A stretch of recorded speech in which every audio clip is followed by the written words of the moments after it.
Hello from the Andrati studio live at ICSG 2016. My name is Ade, and joining me today is Anna Aman, partner at Deloitte. Anna, to kick things off, let's talk about smart cities. There's a big focus at ICSG this year, globally, but more importantly in Turkey. So why are smart cities such an exciting opportunity at the moment? Well, look, smart cities is something that everybody is talking about. What is after that is a big market, and a big market that has been assessed by many people, saying, well, for example, UK government is assessing this market in 2020 up to $250 million in smart grid solutions, taking into account new businesses related to engineering, to telecom, to IT solutions, to even consultancy services, and all these package of different companies and different spin-offs and different solutions are really creating this wealth market up to even $500 million that is estimated by 2030. So it's a big market. And why is so important? Because the municipalities have realized that they have to take the lead in all this. It's not a question only of bringing new tech and bringing new devices to the city, but it's a question of managing them. And a question of managing them means not only infrastructure, not only investment, but also taking advantage of the data that is after all this. And the cities have realized that if you are able to manage the data, you will be able to plan better, you will be able to predict what is going to happen in your city before it happens. And that's why the opportunity of bringing a new wave or invention or innovation in the city is in all the speeches of all the mayors today. Well, that begs the question, obviously, with a data-driven society, right? Yeah. To really take advantage of smart cities, do you then need to re-architecture our urban environment? Is there a need to redesign, the city as is to embrace the smart city of the future? Well, that's the first thing that everybody thinks about. I think that it depends. Not all the cities have the same roadmap. It depends on what you are now, where you are now, what's the diagnosis of your city. There are cities that are very well planned, very well urbanized, and their challenges are different. Has to do with poverty, has to do with traffic jams, or has to do with environmental issues, and not exactly with urbanization of the city. So what is important is, first of all, not to use the city as a lab, just for the sake of being a lab, a technological lab. What you have to do is to use technology to improve your weaknesses and to foster your development, and also to bring new players to the city. That means new companies, new entrepreneurs, new solutions that solve your problems. So the urbanization can be something that is necessary to rebuild, to refurbish, to become, let's say, a city with a better quality of life. But this is not the only thing. The thing is, first of all, mayors should think about building up their own strategy related to their challenges in the future. What happened, for example, in Spain, we have been in Deloitte working for more than 10 cities all around. And what happens is that each of the cities has different strategies and different solutions to their challenges. They started investing in pilot projects with sensors, making, for example, evaluation of the environmental issues in Santander, for example, or bringing new apps to the tourism, for example, in Barcelona. And all these created, a new context of smartization that was very good for attracting new businesses. But the thing now is, okay, but now we have to think about the future. What we say here in Deloitte is that municipalities need thinkers, not only actors. We need thinkers and strategists that can question us, what if? What if, for example, the expectation of life comes up to 120 years? What if? What happens in the cities? What if there is no fuel car and they are all electric? Or what if, for example, there is no ownership of the cars are rented? What if? How the city should evolve in in order to solve these new challenges. That's what is necessary to be done, more than just refurbish, just re-engineer the whole city. Okay, but I know you said it's not just about doers, we need big thinkers as well. But the reality is people react to instant impact, people react to reality, you know, when they can actually see proof. Barcelona has shown some of those examples in terms of pilots. But from your wide experience and what you've seen, how can cities really make an impact, a positive impact, and quite quickly as well? Okay. Yeah, well, we have to take into account the short term and the long term.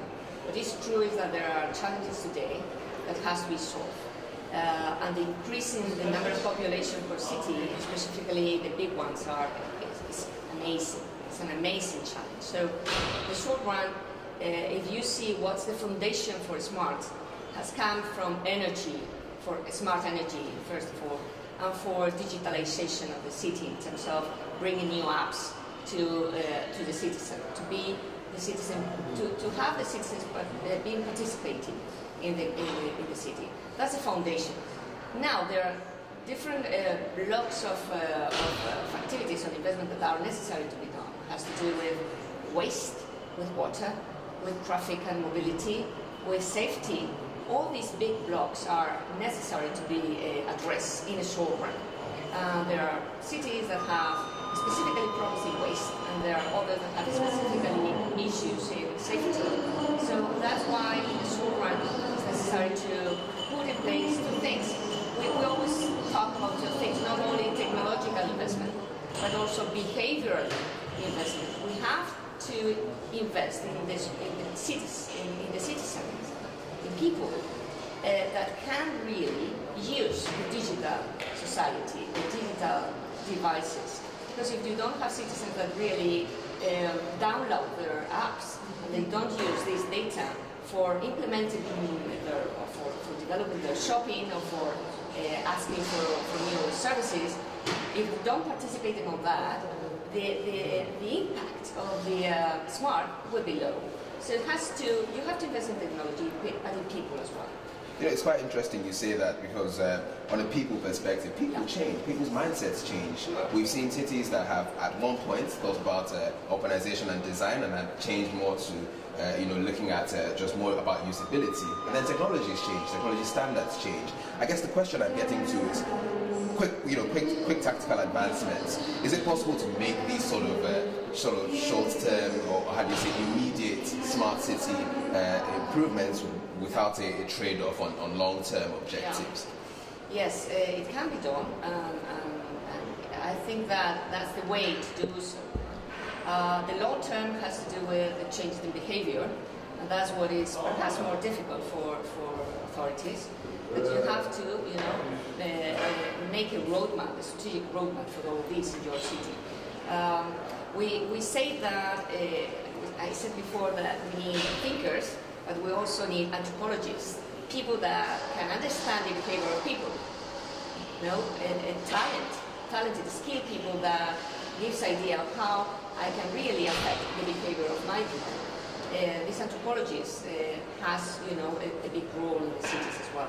And there are different tools that we can use. Gamification, for example, to make the people be involved in the gaming of new services and all this that could help in the changes of behavior. But coming to the point, you asked me, the long term should be balanced with the short term. In several cities in Spain, the smart city implementation has started by pilot projects with sensors established or put in different places around the city. And these pilots, some of them, were scalable. If you can scale this pilot project to the whole of the city, you are in the right path. If you don't, if you have invested in a sensor, you have invested in a device or in a platform, in an IoT platform, platform, and finally you cannot scale that, or there is no one that really can manage the data that come out of this platform, you have failed. So it's necessary to be assessing and evaluating the impact of what you are doing every single moment. And you can do that measuring the KPIs, the indicators that show up with all these devices and with all these platforms. Okay, well, I guess a good place for us to round off the interview would be the question and answer round on where you're seeing progress, and maybe even like your what's hot for 2016, what cities should we look out for? So, you know, could you give us a quick run through of, or some examples of cities that you think have got it right, or maybe not probably, you know, haven't got it right, but you get where I'm going. Okay. I'm more close to the Spanish ones because I'm coming from Spain and my clients are over there.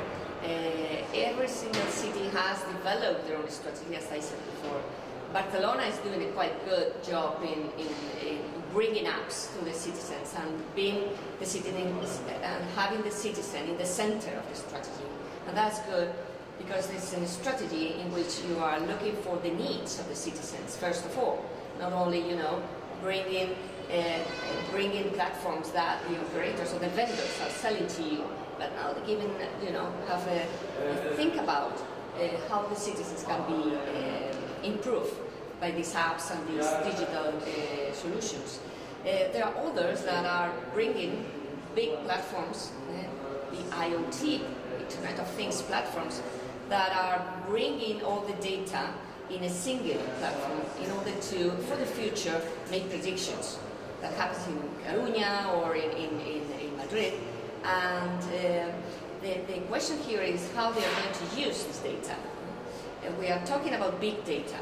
Yeah, big data. Why is big data? Because it comes from different sources, it's heterogeneous, it's flexible because it's real-time data. You can download your app in a moment in the street, and if you are connected with the platform, everybody can understand which is the flows of people in the city, which is the flows of the expenditure in the city, where they spend, which kind of expenditure they do, what is the movements of all these people, and you can really make a good planning of the city. So I think that if we go forward with these platforms and we introduce this data analytics, we will be doing a good job. But this will count. There is no, from my point of view, there is no best practice today, but just looking at and say, well, these are in a good path.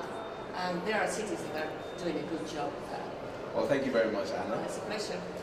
And thank you as well for tuning into this interview. If you'd like to hear more musings on smart cities, big data analytics, and maybe even smart energy, kindly check out the other videos on your screen.